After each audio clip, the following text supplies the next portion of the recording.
마라나타 친구들, 안녕하세요. 오늘 하루 잘 지냈나요? 감자쌤에게는 3명의 아이들이 있는데요.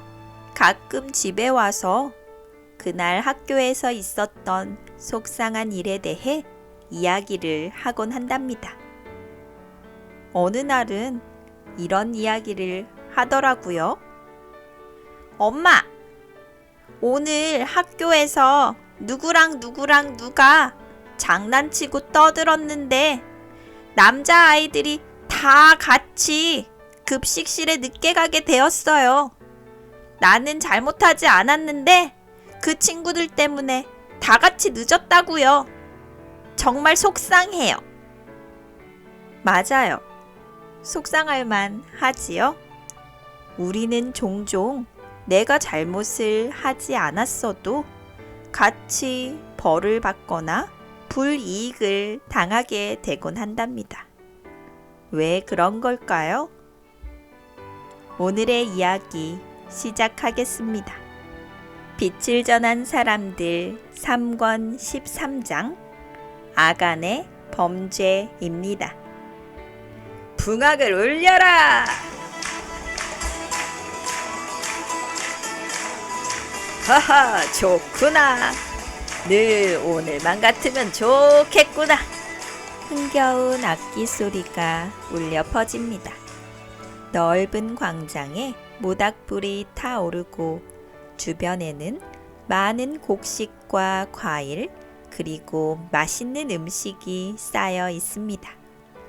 사람들은 음식을 먹으면서 노래도 부르고 춤도 추며 즐거운 시간을 보내고 있습니다. 여리고를 정복한 이스라엘은 감사의 축제를 벌였습니다. 여호수아와 이스라엘의 지도자들도 흐뭇한 미소를 지으며 축제를 구경했습니다. 다음 날이 되었습니다. 이스라엘의 지도자들이 여호수아의 장막에 모였습니다.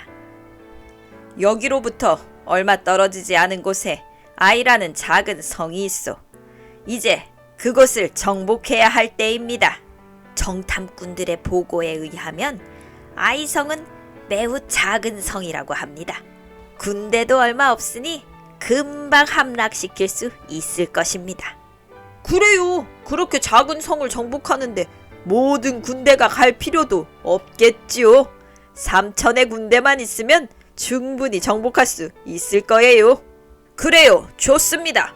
그러면 각 지파에서 300명씩만 추려서 3천의 군대를 만들어 공격합시다. 며칠 후 이스라엘의 군대는 아이성을 공격했습니다. 전투는 이른 아침부터 늦은 저녁까지 계속되었습니다. 하지만 금방 정복할 것 같았던 아이성은 의외로 튼튼했습니다.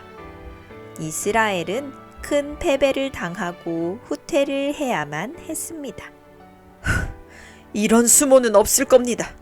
이렇게 큰 여리고 성도 정복한 이스라엘이 저렇게 작은 아이성 하나를 정복하지 못해 도망을 치다니 도저히 믿을 수가 없습니다. 그러게 말입니다. 무엇이 잘못된 것일까요? 분명 전력 면에서는 우리가 훨씬 앞섰는데 왜 패배했는지 모르겠습니다. 이번 전쟁에서는 하나님께서 우리 편에 계시지 않았던 것이 아닐까요? 우리는 하나님께 기도도 하지 않고 전쟁을 치렀습니다. 아마 그래서 우리가 진 것이 아닌가 싶습니다. 레위 지파의 지도자가 말했습니다. 그럴 수도 있겠군요. 정말 우리는 하나님께 제사도 드리지 않고 기도도 하지 않고 전쟁에 나갔습니다. 그것이 우리가 패배한 이유 같습니다. 여호수아는 몸을 떨며 엎드렸습니다. 다른 지도자들도 여호수아를 따라 무릎을 꿇고 하나님께 회개의 기도를 드렸습니다. 그날 저녁 하나님께서 여호수아에게 말씀하셨습니다. 너희 가운데 큰 죄를 지은 자가 있다. 그 사람의 죄로 인해 온 이스라엘에게 화가 임하였도다. 너는 제비를 뽑아 죄인을 찾아 죄의 무거움을 물으라. 다음 날 여호수아는 온 이스라엘을 모았습니다. 그리고 지난밤 하나님께서 하신 말씀을 전했습니다. 사람들의 얼굴이 어두워지며 술렁이기 시작했습니다. 뭐라고? 우리 가운데 죄인이 있다고? 우리 중 누군가의 죄 때문에 아이성 전투에서 패했다는군. 누굴까? 누가 범죄를 저질렀을까? 여호수아는 이스라엘의 지도자들을 불러 모은 후 제비를 뽑았습니다. 제비를 뽑을 때마다 사람들의 시선은 온통 제비로 향했습니다. 처음에는 지파, 다음에는 종족, 그 후에는 가족, 그리고 마지막으로 범인이 나왔습니다. 그 범인은 바로 아간이었습니다. 아간, 당장 앞으로 나오시오. 여호수아가 무섭게 소리쳤습니다. 아간은 벌벌 떨며 앞으로 나왔습니다. 그리고 땅에 엎드렸습니다. 그는 떨며 머리를 땅에 박고 들지를 못했습니다.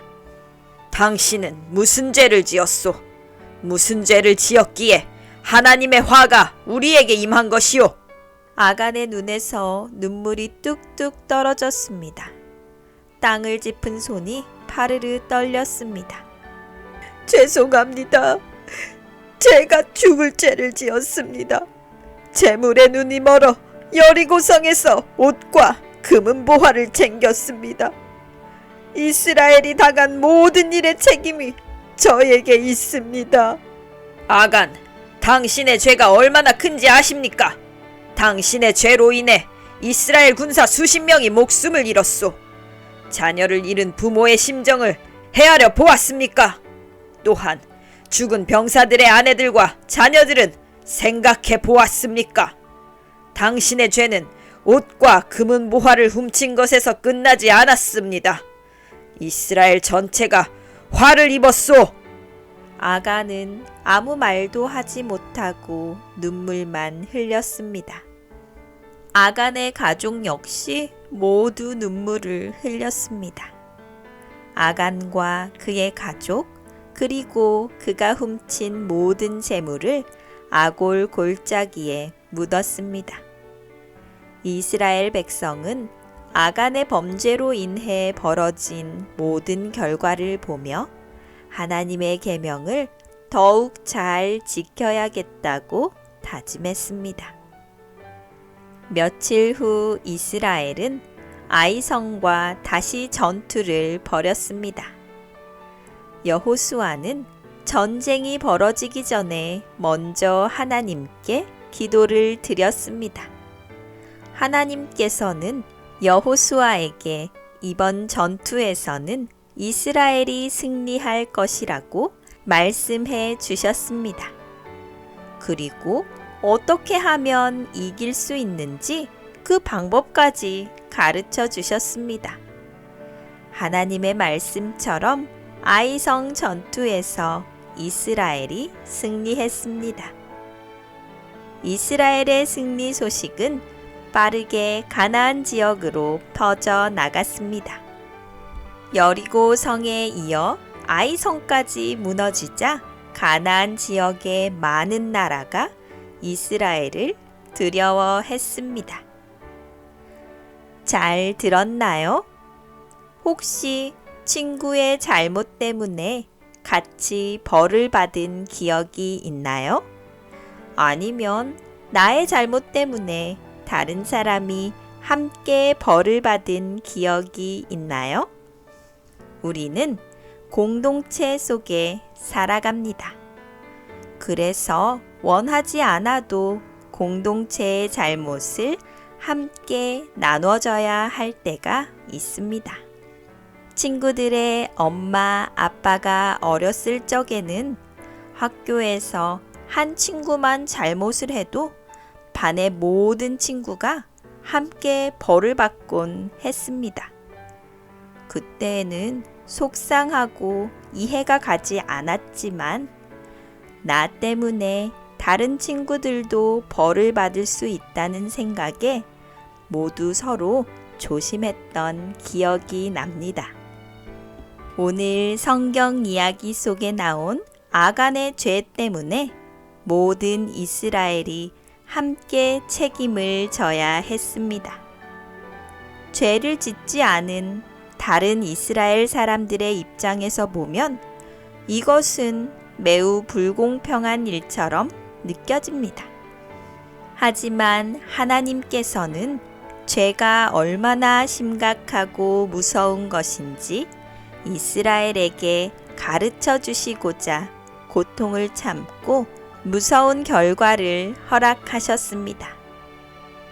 나 한 사람의 죄가 우리 공동체를 큰 범죄로 이끌 수 있음을 명심해야 합니다.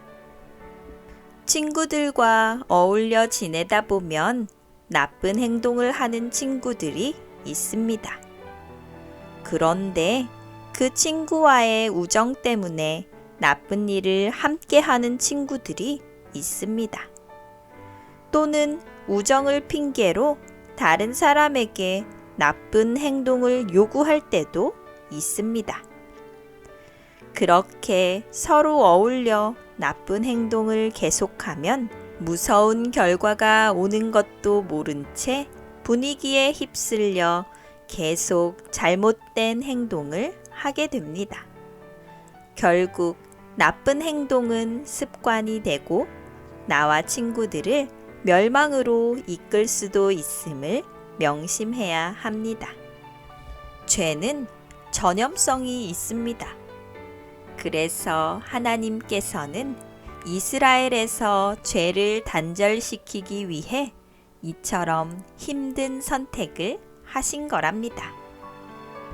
비록 아간의 죄 때문에 이스라엘은 큰 패배를 당했지만 그때의 교훈이 다른 사람들로 하여금 죄에 대한 경각심을 일으켜 죄로부터 이스라엘을 보호하게 되었습니다.